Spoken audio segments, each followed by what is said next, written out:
Hey, what's going on, guys? It's Ian here.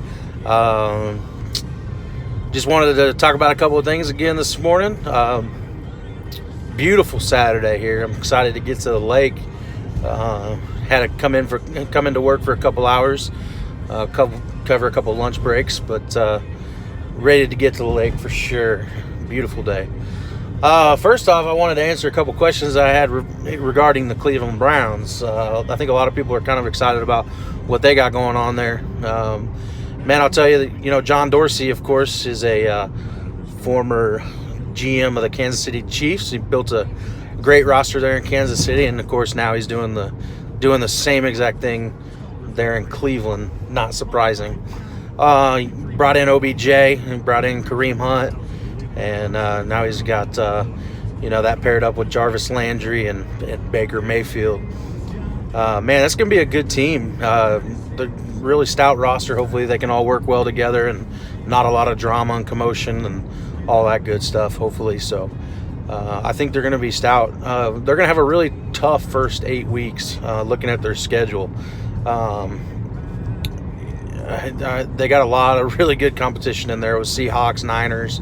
It's going to be a rough 8 weeks, especially with Kareem Hunt dealing with that 8-week suspension there. So hopefully if they can get that Duke Johnson situation settled, then Duke can hold out and maybe produce well enough to catch them a couple of W's during that stretch. But I think when Kareem gets back, then they'll definitely pull out a couple more W's. But the main question is the playoffs.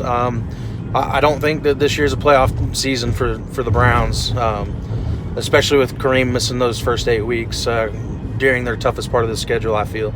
I think that the Steelers are still top dog in that division, and then of course you still got the Ravens with Lamar Jackson. He definitely looked like a stud at the end of the year last year. So I don't think this is the year for the Browns, but I do think that they'll pull out a winning season. But I think they're going to miss out on the playoffs. But still a really good team, and I think a lot to be excited for if you're a Browns fan. So there's that.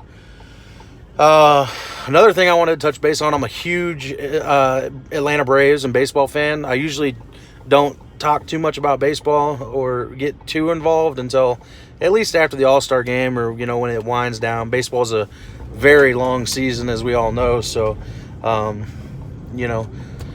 about it all the time, might get a little, lengthy. But last night, something happened that I definitely want to talk about with Ronald Acuna Jr., the little superstar with the Atlanta Braves. I don't know, some of y'all might remember last year he had a 3-game streak of leading off the game with a home run, which is really impressive, no doubt about it.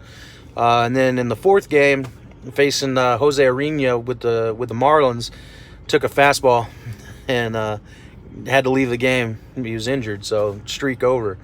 Tensions were high, benches cleared. It was a lot of fun. Urena's fastest pitch to lead off a game ever, ironically. So, there was definitely some intent involved there to try and hurt the young superstar of the Braves.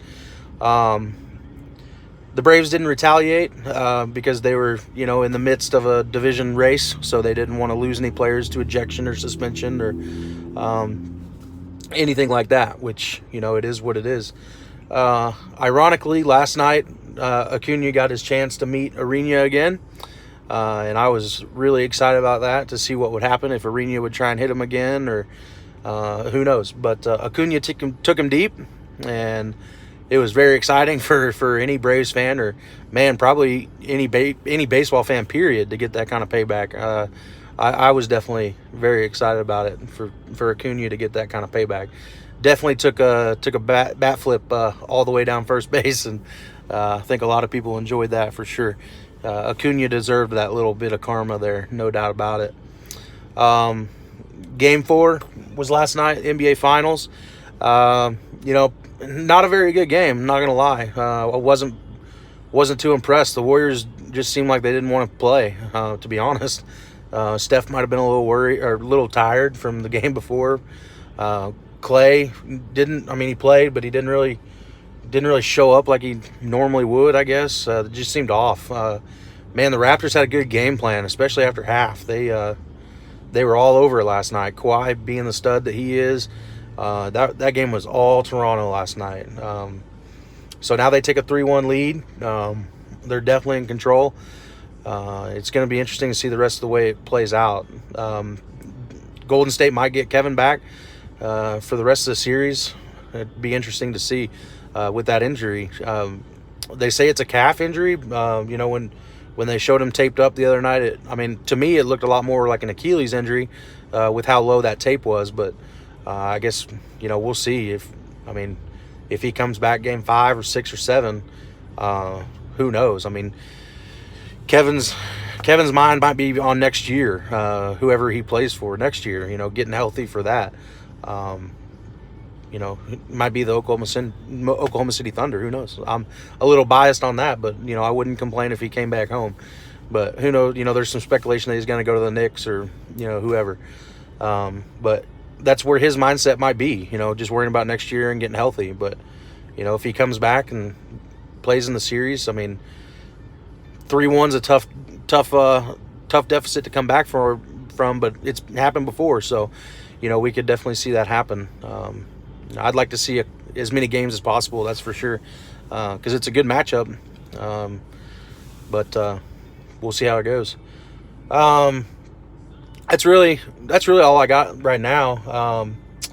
I did want to mention that Tyreek Hill, they decided that the investigation is closed. No active investigation going on, so that's pretty cool. Hopefully he is actually innocent, and there's no speculation there, I hope. And my biggest thing is I think that people just need to just mind their business, really, and quit trying to slander a guy's name that they don't really have any facts behind. I'm definitely not perfect, and I don't think anybody else is, so I don't think it's our right to jump all over a guy because of some accusations or some news articles that we don't have any proof on. So it is what it is. Until we have proof, we can't murder the guy because he, somebody said something. I know that the audio was a little rough, but in heated moments, people say stuff to their significant others all the time. I know I've sure said some dumb things to my spouse when I was heated. So everybody makes mistakes. You can't judge another man's mistakes when you're not perfect either. But yeah, that's all I got. Y'all have a good weekend. I'm gonna head to the lake here in a couple hours and have myself a good one. I got my mom's birthday tomorrow. I'm super excited about it. My mom is the greatest person in the whole world. So if y'all know her, please wish her happy birthday. All right, guys. Thank you. Have a good day.